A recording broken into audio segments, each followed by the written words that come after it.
그러니까 넥타이를 현충원에 가서 추모식에 가서 검은 넥타이를 갖고 와야 되는데 다른 넥타이를 갖고 와서 색깔이 다르니까 그 옆에 있는 사람이 아, 이 색깔 이랬더니 그걸 말이죠. 어떻게 무슨 귀가 어떻게 돼가지고 야, 이 색깔 이 색깔을 야, 이 새 X 이렇게 듣습니까? 참 듣는 귀도 이상합니다.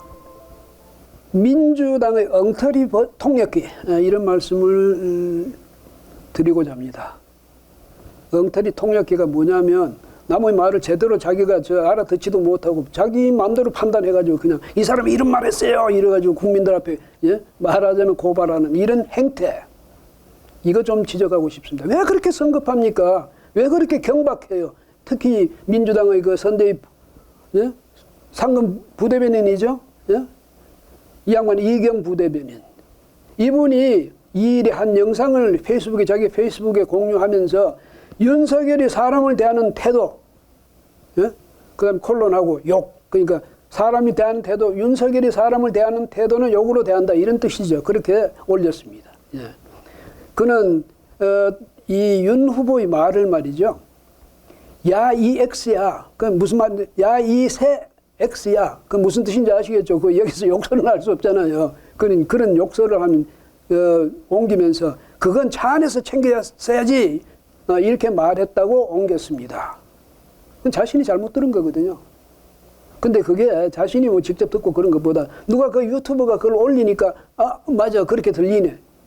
이래가지고 자기 마음대로 일방적으로 자기가 생각하는 대로 자기가 생각하고 싶은 대로죠. 믿고 싶은 대로. 그렇게 이제 온 동네방네다 지금 떠든 겁니다. 페이스북을 통해서. 근데 이거는 뭐냐면 김영삼 전 대통령의 6주기 추모식에 가가지고 그때 이제 검정 넥타이 이걸 안 챙겼다고 해가지고 이제 본인을 위해서 일하는 사람을 이렇게 대더라, 이렇게 대했다. 아래 사람이면 이렇게 대도 되는 건지 대통령이라도 된다면 끔찍하겠다. 뭐 이런 말까지 달았어요. 자기 의견을. 아무리 경쟁 상대지만 좀 심한 것 아닙니까? 이런 사람이 대통령이면 얼마나 끔찍하겠어. 세상에 검정 넥타이 하나 준비 못했다고 해서 사람을 어떻게 이렇게 대할 수가 있으면 그런 그 글을 말이죠. 자기 촌편까지 달고 이랬는데 이게 참 이렇게 말하다 보면 그 국회의원이나 뭐 당직을 갖고 있는 분들이나 그보다 더 높은 분들이나 정말 아래 사람들을 끔찍히 위하는 줄 알겠습니다. 남을 비난할 때만 이렇게 아래 사람을 굉장히 떠받드는 것 같이 하지. 평소에 이분들은 어떻게 하는지 그게 사실은 궁금하거든요. 근데 또 이럴 때 가만히 있으면 또 안민석 의원 아니죠. 또 나서가지고 윤석열 후보 이 새 X야 그건 차 안에서 챙겼어야지. 이런 똑같은 말을 또 자기 윤 후보의 말이라고 주장하면서 올렸어요. 똑같이 이 부대변인이나 안민석 의원이나 이 그냥 반사적으로 튀듯이 공격하는 겁니다. 내가 그 말을 제대로 잘 들었는지 안 들었는지 그것도 생각도 안 하고요. 이게 지난 22일에 있었던 건데 국립서울현충원 여기서 이제 김영삼 전 대통령 6주기 추모식을 하는데 어느 유튜버가 사진을 찍었던 모양이에요. 그런데 이때 윤 후보가 윤 후보의 오른편에 있던 남성이 넥타이를 손으로 가리키면서 이 색깔 이랬다는 거예요. 이 색깔 이러니까 윤 후보가 있다. 검은 넥타이를 이렇게 말하면 더 검은 넥타이 안 갖고 와서 이런 뜻이겠죠. 검은 넥타이를 차 안에서 바꿨어야지 이렇게 이야기했다는 겁니다. 그러니까 넥타이를 현충원에 가서 추모식에 가서 검은 넥타이를 갖고 와야 되는데 다른 넥타이를 갖고 와서 색깔이 다르니까 옆에 있는 사람이 이 색깔 이랬더니 윤 후보가 보니까 이거 그렇구나. 이게 검은 넥타이를 가져왔어야 되는데 차 안에서 바꿨어야지 이렇게 이야기했다는데 그걸 말이죠. 어떻게 무슨 귀가 어떻게 돼가지고 야, 이 색깔 이 색깔을 야, 이 새 X 이렇게 듣습니까? 참 듣는 귀도 이상합니다. 아니 그걸 그래 온 동네방네 소문낼 일이라고 그렇게 유튜버는 또 뭐 유튜버니까 뭐든지 관심 있는 거 호기심 갈 수 있는 거 소문 많이 날 수 있는 것 그래가지고 시청자들이 눈길을 끌 수 있는 것, 뭐 이런 것에도 집중하게 마련이니까 그거야 뭐 어쩌겠습니까만은. 명색이 여당의 상금 부대변인 또 여당의 오선 의원이 그걸 그대로 옮겨서 비난합니까? 예? 참 이런 걸 보면요 정말로 한심합니다. 그러면 또 이게 아니라면 정말 미안하다, 이 점에 대해서는 우리가 정말 사례가 부족했다 이렇게 사과를 해야죠. 그냥 삭제해버립니다. 그냥 말썽이 나니까 그 부분을 삭제해버린다, 그걸로 할 바를 다 했다, 이런 태도예요. 이것도 아니죠. 예? 민주당의 품격이라든지 책임의식이 언제 이렇게, 하긴 뭐 옛날에도 있었는지 모르겠습니다만 언제 이렇게 됐습니까? 완전히 바닥으로 떨어지고 있는 것 아닙니까? 예?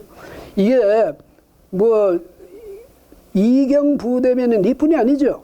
예? 지난달 그 10일에 그 윤 후보가 광주 5.18 민주묘지를 찾아가지 않았습니까? 가서 못 들어갔죠. 결국 못 들어가고 그 이제 입구에서 그 방명록에다가 뭐라고 썼느냐 하면 그 이 방명록에다가 5월의 정신을 반드시 세우겠다고 쓰지 않았습니까?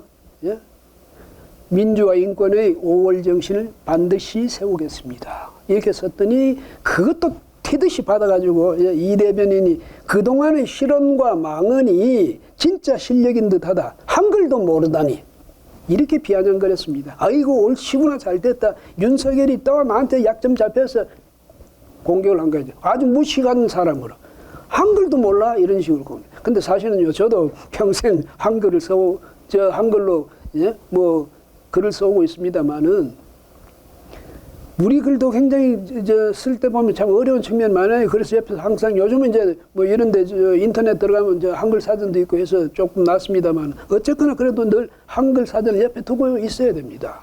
자칫하다가 실수를 하거든요. 근데 그거 무슨 대단하다고, 자기는 얼마나 한글을 많이 아는지 모르지만은 윤 후보 한글도 몰라, 이런 식으로 공격을 해댔습니다. 예? 그리고 이 연습을 하고 갔을 텐데 그래도 한글도 모르다니 이젠 웃음도 안 나온다, 이렇게 비아냥거리기까지 했습니다. 연습까지 하고 가서 그 모양이냐, 이렇게 이야기하는데, 이런 사람이 대통령이 되겠다고 하다니, 그럼에도 불구하고 지지를 보내는 국민들이 계신다. 우리 민주당은 이 사람의 무지와 무능을 그저 웃어넘기면 안 될 것이다, 이렇게 역설하기도 했습니다. 그 윤 후보를 지지하는 사람들까지 말하자면 이 사람 비웃은 거예요. 이런 사람까지 지지하다니, 이렇게 이야기하는데, 우선 자기가 얼마나 무지한지 이걸 또 알아야죠. 그것부터 생각했어야죠. 반듯하게 세우겠다는 건 뭐예요? 반듯하게 세우겠다는 거예요. 그러니까 또 이재명 후보가 그게 만약에 제대로 쓴 거라면 더 문제다. 5월 정신이 왜 어떻게 됐다고, 비뚤어져서 왜 반듯하게 세운다, 이건데 말귀를 정말 그렇게 못 알아듣습니까? 5월 정신, 민주인권의 이 5월 정신이 그동안은 여러 차례 또 많은 사람들에 의해서 공격받기도 한 게 사실 아닙니까? 그러니까 뭐 역사 왜곡 금지법이랑 만들어가지고 말이죠. 7년 이하 징역이 시한다든지 뭐 이런 식의 조문까지 둘 정도 아닙니까? 그 정도로 그동안에 흔들려 왔다, 이 말이에요. 그러니까 아무도 그것을 흔들지 못하도록 꼿꼿하게 바로 반듯하게 세우겠다, 그 말 아닙니까? 그게 그렇게 조롱거리가 됩니까? 비난거리가? 그럼 어떻게 써야 됩니까? 반드시 세우겠다? 그건 또 문맥에 보면 좀 이상하죠. 5월 민주 인권의 5월 정신을 반드시 세우겠다. 그거 이상하죠. 반드시가 들어갈 필요가 없잖아요. 그렇게 되면. 그러니까 남의 말의 의도를 생각도 안 하고 자기들 마음대로, 그러니까 얼마나 정말 한글을 잘 몰라서 한글의 용례 어떻게 쓰는가, 어디에 어떻게 쓰이는가를 잘 생각도 안 하고 그냥 이렇게 비난부터 하고 나서니까 말에 그냥 실수가 생기는 것 아닙니까? 더더구나 당의 상금 부대변인이라면 좀 생각하고 얘기를 해야죠. 그 다음에 또 다른 사람도 여기 뭐 워낙 많은 사람, 이거는 쉽거든. 이게 비난하기 쉬우니까, 윤석열이가 반드시라고 써야 되는데 반듯시 이렇게 썼으니까, 야, 이건 누구든지 이게 잘못 썼구나, 이렇게 이제 하니까 저마다 나서서 비난합니다. 민주당에 수많은 사람이 비난하고 났었어요. 어떤 사람이 있냐면 황희석 의원 이분은 보니까 이 양반 정말 무식한가 보다. 좀 많이 심하다. 예? 쪽팔려서라도 대통령 자리에 올려서는 안 되겠다. 이런 말도 하고 또 뭐 이 후보 캠프 대변인 출신인 현근택 변호사 보여주기 쇼라도 제대로 해야 한다. 이게 뭡니까? 이런 식으로 비판도 하고요. 너무 많은 사람이 뭐 많은 비판을 해가지고 일일이 다 말씀드릴 수 없는데 주로 이런 식입니다. 비아냥거리는 거. 자기는 똑똑한데 나는 반드시 하고 반드시 이걸 구분할 줄 아는 사람이야. 윤석열 당신은 모르지. 뭐 이런 뜻으로 하는지 몰라도 말이죠. 저마다 들고 일어나가지고 예? 이렇게 비난을 하는데 그 미안하게도 자기들이 뭔가 잘못 알았다. 자기들이 무지를 스스로 폭로했다. 이렇게 볼 수밖에 없습니다. 예? 그런데 이 후보가 만약에 당선되면 이거 보면 어떤 생각 드십니까? 야, 청와대 안의 풍경 그려보면 예? 자, 대충 그려집니다. 우리가 옛날에 그 왜 봉숭아 학당 봤잖아요. 바보들의 논쟁장이죠. 예? 바보들의 웅변장이기도 하고. 하여튼 바보들이 막 바보스러운 말들이 그 뒤엉기고 섞이고 해가지고 웃음을 자아낸 그런 프로그램 아니었습니까? 그런데 예? 이 사람들이 예? 만약에 이재명 후보가 당선돼서 청와대가 들어가면 청와대나 또 예? 집권 민주당 안에서는 이런 예? 바보들의 대행진 재현될 것 아닌가. 저마다 이렇게 누가 뭐 한마디만 하면 그걸 완전히 뒤집어가지고 자기도 모르게 뒤집는 거예요. 예? 그러니까 자기의 무지를 폭로하는 거지. 그렇게 하는 이런 상황이 벌어지지 않을까 해서 그게 정말 걱정스럽습니다. 제발요, 좀 내가 잘하는 건 좋은데 남도 좀 존중할 줄 아십시오. 예, 이 말씀을 드리고 싶습니다.